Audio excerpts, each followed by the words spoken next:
Davis from RightSideTrading.com, where you can learn to trade on the right side of the market. Today, I'll be going over our April trades, giving you an update where we're at right now. We had an earnings trade that I have closed, so I'll be showing you the results of that. And we still have on our J&J trade. That's also another earnings trade. We're playing earnings, showing a couple different ways of playing earnings. And we have another trade on it was CMCM, one that was kind of like, maybe some people call them momentum type trades, or they have all kind of funny names for them and stuff. But we're going to see how that's doing right now too. So let's get started. The disclaimer is up. We're going to do that right quick, let you know that it's for educational only. It's educational only. Show you what we kind of like do, different things we trade, different styles that we trade, different things that we'll like to, if we can be of help to you, things that we can help you with when it comes to trading.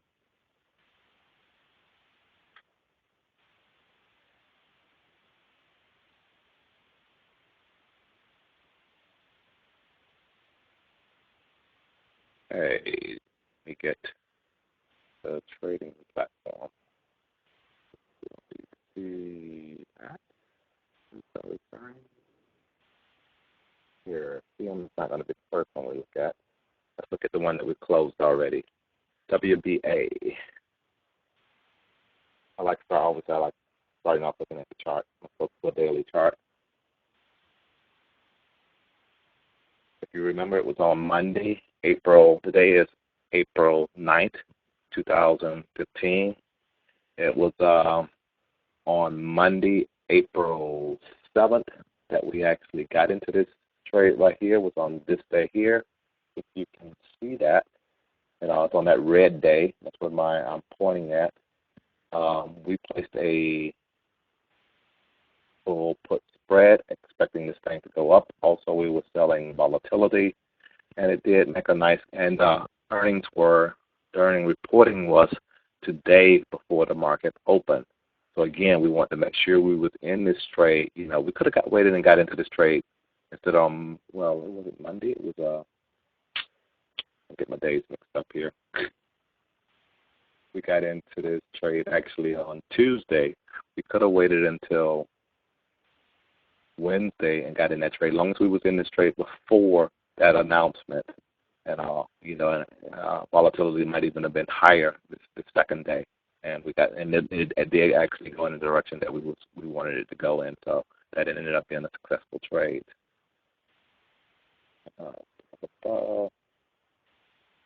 Take a quick look. That trade was WBA. It was an earnings trade. The earnings was actually on April 9th, 2015, before the market opened.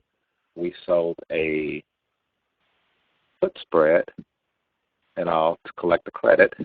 We sold the second week of April, not this current week. I could have did this current week one, but I actually did the week out, Just like I say, we're just showing different ways of actually doing this. Is for training only. So just to show you what happens on the 7th, that was Tuesday, a couple of days before before the earning announcement, we got into this trade. We only got a 31-cent credit. So the amount of money that we actually received was $310. That's because we did 10 contracts. So 31 cents times 100. Each contract represents 100 shares times the number of contracts, 10. So we collected $310.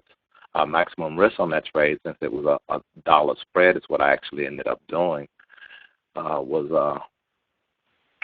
$690. If this thing went completely bad on us and we had to give up, our $310, we had to give up a whole dollar if it went against us, they would only been collecting only $690 out of our account because we had received $310 from them.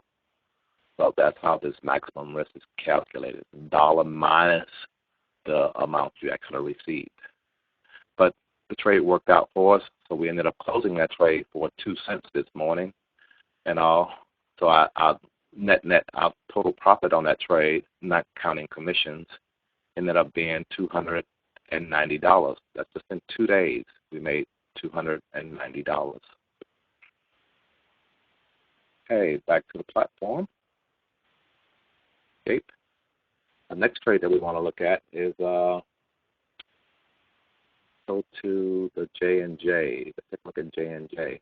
On J&J, you kind of look at this, you can see the chart, and I probably mentioned it. Now, we here, we like talking about bouncing stocks. There's many ways of trading bouncing stocks. The thing is, a bouncing stock, the thing is, what strategy are you going to use? What strategy is going to actually make you money trading this stock? Do you buy calls when you're down here? Do you sell put spreads? What's going on in the market at the time when this thing is bouncing? When J&J is trading up here, do you sell call spreads? Do you buy puts? Again, you got to understand what's going on in the market at that time when these prices are at these different levels. We got in this thing again. This was on the 7th, on Tuesday. It was right here. You can see this on this, right after it was at this bottom, and it had actually kind of gapped up. The strategy that we usually always talk about is buying calls, and that's what I actually did this time. But we also know at this time, we're going into earnings. So that was one of the things that we were looking at. Was volatility high at the time?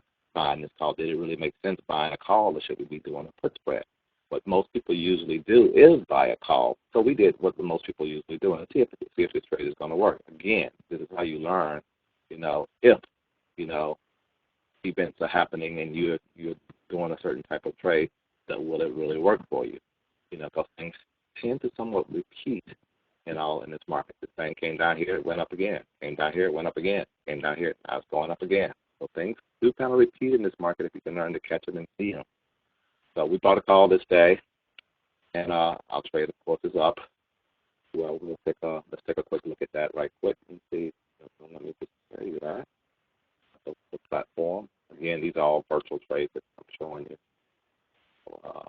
So let's take a look at it. I hope you can see it. Again, I'm on QQQ. Get off QQQ. Let's go right here. And I am in my IRA account. Make sure that. Over to the monitor tab. On the monitor tab, as you can see, if you can see this is real fine print.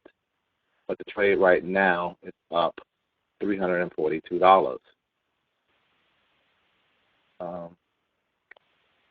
We only did 5 contracts. Again, we were trying to position size. When I try to position size, I'm trading this like I have a $25,000 account. So I usually, in my $25,000 account, the way I do it, and all this up to everybody has their own risk tolerance and how they want to manage their account and sizes of their position. But the way I like doing it is all what you're comfortable with. I like it where I'm not risking no more than 20% of my account. I know that sounds like a lot, but that's what with a small account like this, that's what I like to risk. And I want to have, and that's like $5,000. I know I need to be working with at least $5,000. But in this particular trade here, you'll see it really wasn't that much, but I know I put on about 3 different trades. So when I add it all up in all the positions, I don't want it to be over $5,000. In this particular trade right now, we're up. So let me kind of summarize this one for you right quick. Boom. J&J trade. They have earnings actually coming up on April 14, 2015, before the market opened. We ended up buying a call. We ended up buying calls, not just a call. We bought the open. We bought May calls. So we wanted to give ourselves a little bit more time. Also, if you buy it a little bit further out, kind of get away a little bit from the volatility coming into the thing, and you get away from data also. But when I buy stuff, I like to give myself a little bit more time. And we bought that on April 7th. We paid $2.09 for the contracts. We got 5 contracts. So our maximum risk amount that we actually spent was $1,000, $1,045 that we have at risk in that particular trade. So that's $2.09 times 5, which times 100 times 5. Each contract represents 800 shares. We did 5 contracts, so that's the number. Our target profit for this trade is I'm looking for this thing to make at least 50% on this trade.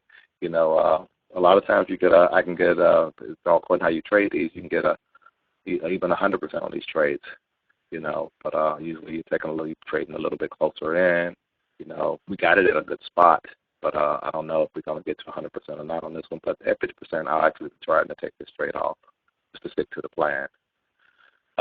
Or I'll be taking it off on April 13th, the day before our earnings thing. I do not really want to carry this one over earnings.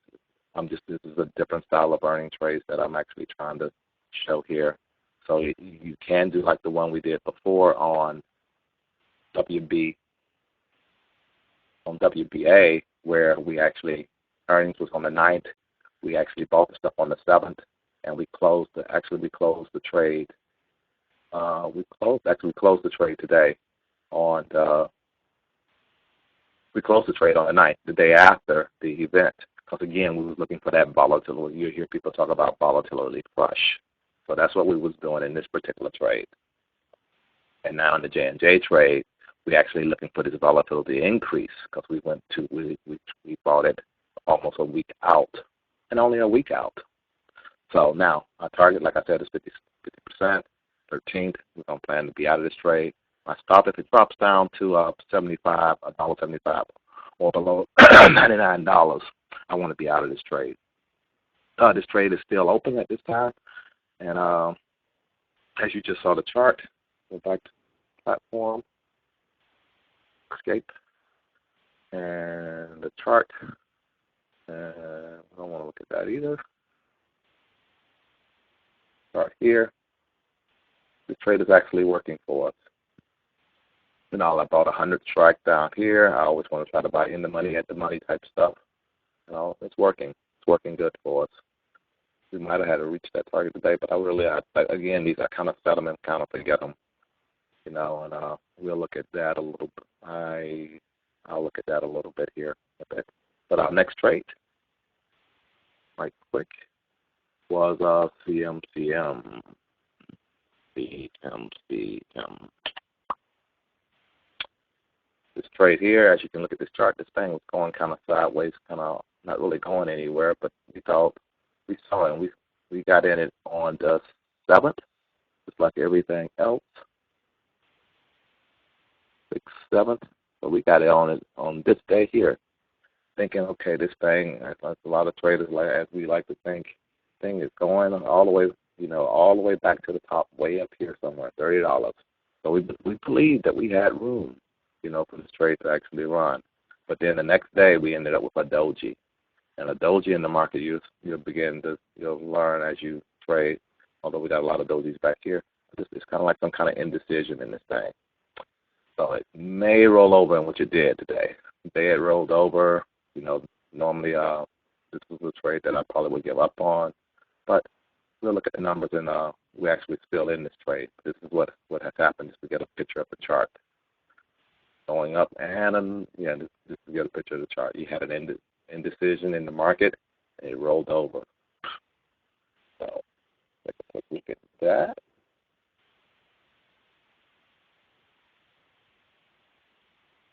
CMCM. So CMCM, what we ended up doing there, we was really bullish on this thing. We bought calls, we sold the put spread, and really thinking it was going to continue on up. We wanted to make some money. So we bought April calls. Didn't want to give it too much time because we thought it probably a quick little pop. Bought those on April 7th. We sold the put spread. We actually was kind of aggressive on the put spread. We sold 25 and bought the little protection down at 24 on the put spread. And on the call, we paid $1 for the call. This wasn't too bad. Kind of inflated, with all the things on. The credit that we collected for the put spread actually helped pay for some of that. We collected 60 cents. So we received. We did 10 contracts on that, and we did 5 contracts on the other. We collected $600. Our maximum risk for this trade ended up only being $900 because what I did was $1 spread there. So again, you get back to where we only got $400 at risk on that, plus the $500 that we spent here. So that's the maximum that we can actually lose on this trade if it ends up tanking on us like it's trying to do right now. Our target profit on this trade, I just set it at $700. Again, if we was able to keep that whole credit that we collected, and if this thing took off, it would did actually pretty good. We would actually probably even look for 100% on this right here for this to double. So we would be looking to make $500 plus that $600. So $1,100 would be actually a little bit more realistic profit for this. But I did this spot today. I saw what was happening. I say my target is definitely not going to make that. But my stop is at $21, a little bit below where it's at.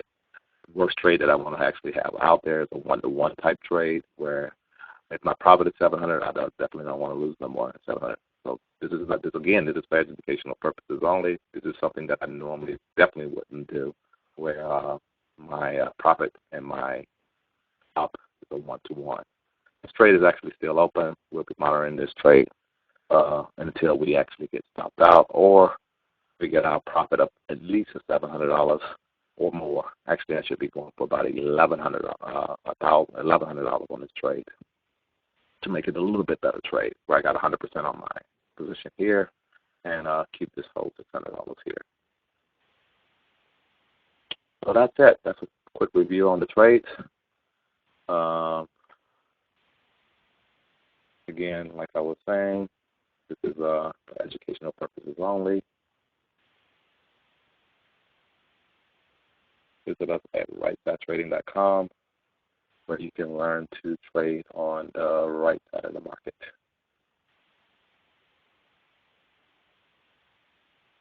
That's it for now. Did I hit the record button? I'm trying to remember now. Yes, I did. Ending meeting now.